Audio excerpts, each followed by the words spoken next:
Good morning. Today is December 14th. It's Wednesday morning. Just wanted to send out this video, trying to keep a fairly short one today. Just want to go over some tax ideas as we move into the end of this year and then give some people some updates for next year, especially on the contribution limits for all your retirement plans. And then I just want to kind of give a quick overview of the economy. The Fed's met today, and so we'll talk about that real quick too. So a little bit of a year-end synopsis here. And I also want to wish everybody a happy holiday season here too. So coming right into the thick of things here. Starting out with taxes, want to remind everybody we're still under the tax codes of the extra brackets that were put in a few years ago under Trump. There's 7 brackets that will continue into next year. They're 10, 12, 22, 24, 32, 35, and 37. Most people are in that 12 to 24 area. There's some a little higher, but most are in that area. Those are set to sunset. If the Congress does nothing, those are set to sunset January 1, 2026. So in the next couple of years, we really want to be utilizing those as best as we can, especially when it comes to Roth conversions, what we've been talking to a lot of you about, doing quite a bit of those as well the last couple of years. The standard deductions are slightly increasing for this year. Single is $12,950. Married filing jointly or a qualified widow is $25,900. Married filing single is $12,950, and head of household is $19,400. Long-term capital gains rates are staying the same: 0%, 15%, 20%. It depends on when you calculate capital gains, you have to add the gain back in with your other income to determine which level you are in capital gains rates. Tax harvesting, we've been doing a lot of that all year. Tax harvesting is where we look at unrealized losses and take those. Is actually taking the losses in the account. It's a way to turn a major negative in a year like this and turn it into a positive longer term. So we take those tax harvests. Again, we've been doing a lot of that. We're going to do a lot more of it here in the next couple of weeks. And we want to look at either using it towards gains. If you can't use it towards gains, you can at least use $3,000 towards your income. Then the rest of those losses will move over into next year. And we were doing a lot of this in 08 and 09. Some of you will remember.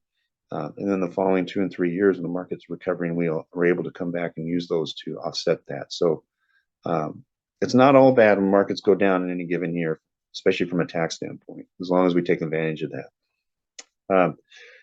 Retirement contributions. Oh, and on the tax harvesting too, I told a lot of you, so when we do that, we have to wait 30 days. It's called the wash rule. And so then we can start buying it back. So just a wonderful year to do that when the market's so volatile like this. On the Roth conversions, we've been doing quite a few of those. It's a matter of looking at, especially people in their 60s, they're retired, and we have some time. You don't have to take your first required minimum distribution now until age 72. So we're looking at your tax bracket. If you're in a low bracket and you've got a lot of room in that bracket, it may make some sense to convert dollars over to a Roth. Your advantage to you is when you become 72, those dollars are not calculated into the formula for required minimum distributions that you have to start taking at age 72. The other thing we're looking at is your heirs, where that money's going. If you're in a lower bracket than your heirs are, then that's another benefit. You want your heirs to inherit those in a tax-free basis, because remember, those IRA beneficiary distributions all changed. So now you have to have it all out over a 10-year period, your beneficiaries do. So we want to be able to take that out in Roth IRAs if their tax brackets are higher than yours. If it's the opposite, then it probably makes sense to not convert for that purpose and let your kids inherit those in the traditional IRAs. Again, it has to come out over 10 years, but it ends up being taxable to them. And then college 529 plans.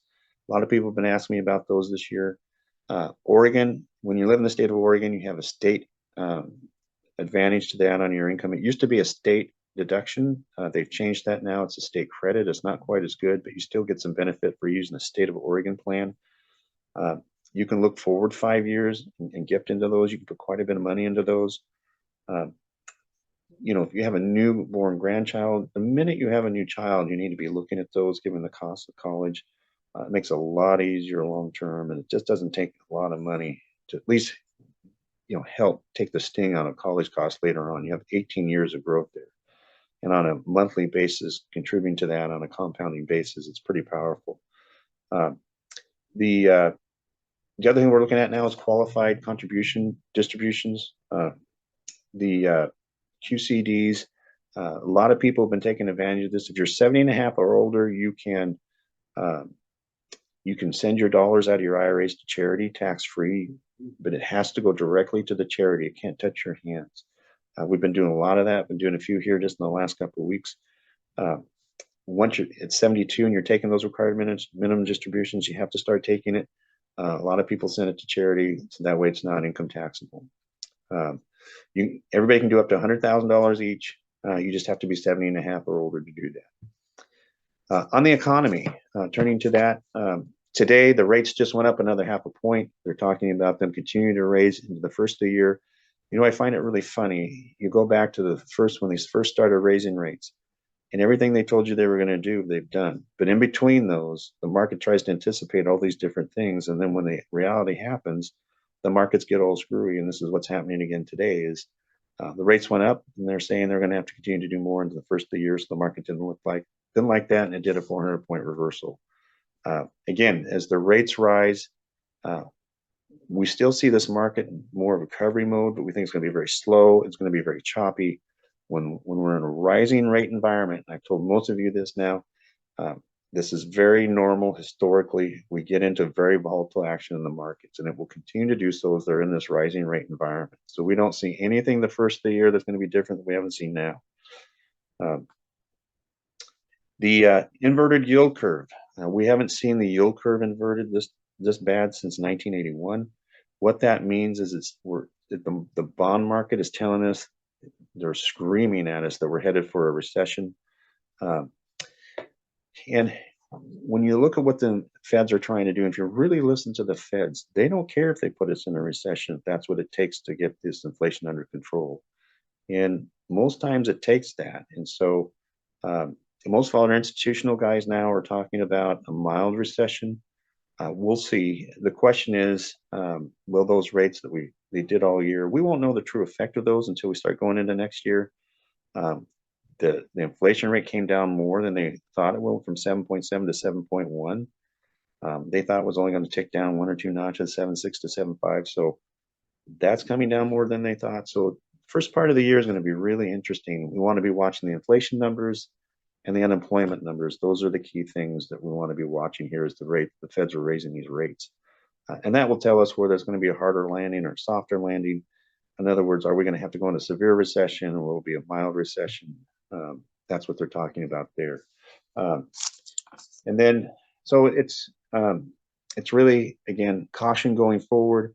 The good news of all this, the rates rising like this that we haven't seen in years, it's putting that conservative asset class back on sale finally. Short-term CDs, short-term treasury notes, we've been shopping those around and doing some of those for people. You're getting over 4% on those. Do not lock in money long-term. Do not lock in money long-term when rates are rising like this. We know they're going to go up again in probably February and March. Don't lock in money long-term. And by long-term, 6 or 9 months, I'd stay around 3 months. Don't go any longer than that. Because again, those of you that locked in the last 3 months, the rates have gone up a full 1.25 points on you. So, and I'm telling you, we're doing this in these CDs and notes right now. They're going off the shelf so fast. We had $78,000 in a CD. It was gone in an hour today. So these are the short-term stuff is what you want to be doing, real short-term, and just laddering it, and then just keep doing it while the rates are high or going up. But we can help you with that. We've been doing a lot of that for people. We can shop those around and see what's paying the best. Right now, CDs are a little higher than notes. In the last few weeks, it was just the opposite. So that when your short-term emergency cash reserves or any kind of cash reserves, that's what we want to be looking at. With that, we see the market recovering into next year, but not without its volatility and geopolitical events. We still have a war out there. There could be something else that comes along. with a geopolitical event, it's always a 20% chance in any given year that could knock us off for a bit. So there's always that thing that hangs out there. And given the fact we're in a war right now, and it's one that seems to be never ending, anything can happen. So minus that, we think it's a slow recovery process. It's going to be very volatile. So it's kind of more of the same as we've seen this year. Great time to be dollar cost average into the markets, both the bond and the stock market. We've been doing a lot of that. We're picking up steam and doing that as we go into next year. So stay tuned on that. Want to get back to tax stuff. I wanted to mention about the retirement contribution plannings. I skipped over this. This is really key as we go into next year. I want everybody to make sure they're on top of this. The limits for the Roths, the traditionals, the 401ks, the simples, they are all going up for inflation next year. So I want to make sure everybody gets in front of their HR department, or in your own case with the IRAs. Make sure you're upping those limits. We're going to be talking to everybody that's doing it here. We want to make sure we adjust things to reach these limits as we go into next year. The Roth IRA contribution is going from $6,000 to $6,500 if you're under 50. The catch-up clause at $1,000 stays the same. So you'll be able to do $7,000 or $7,500 next year. $7,000 if you're under 50, $7,500 if you're over 50. The 401k deferral, the elective deferral is 22.5, goes up from 25 to 22.5. The catch-up clause goes up from 6,500 to 7,500. So you'll be able to do $30,000 in 2023 versus $27,000 in 2022. So make sure your HR departments are adjusting those for you, and so you take advantage of that starting January 1. Simple IRA contributions, those are also going up. This year, the elective deferral, the employee contribution limit was $14,000. The catch-up was $3,000. 2023 it goes from 14 to 15.5, and the catch-up is 3 to 3,500. So it goes to 19,000 from 17,000 total for simple. So be sure you're adjusting everything. It's a big deal as we go into next year. With that, I just want to wish everybody a Merry Christmas, a Happy New Year. It's been a rough year in terms of volatility in the market. The good news is the market's always a barometer of things to come. It's telling us that we're going to have some sort of a recession next year. When that recession actually does come into the economy, the market's usually in recovery mode at that point. So just because we're going into a recession, which the markets and the bond markets are telling us it's going to happen, doesn't mean the market's going back down. It just means now unemployment, those things in the economy will now become more effective than they were this year. So we'll see what happens here. 2023 is going to be an interesting year because there's a lot of conflicting data out there, and so we'll see how this ship rights itself. But unemployment is incredibly low. We totally see that rising. You're already seeing some of the layoffs coming up, which is all part of what the Fed wants to see. So none of this should be surprising to anybody. The Feds are telling you exactly what they're going to do, which is kind of amazing. So with that, in the next couple of weeks, just enjoy the holidays, be with your family, be with your friends, enjoy those, and onward to 2023 we'll go. I think it'll be an interesting year to watch, and I'm hoping it'll be a fun year to watch. So if you have any questions, as always, call us, email us, and again, have a Happy New Year, and we'll see you in 2023.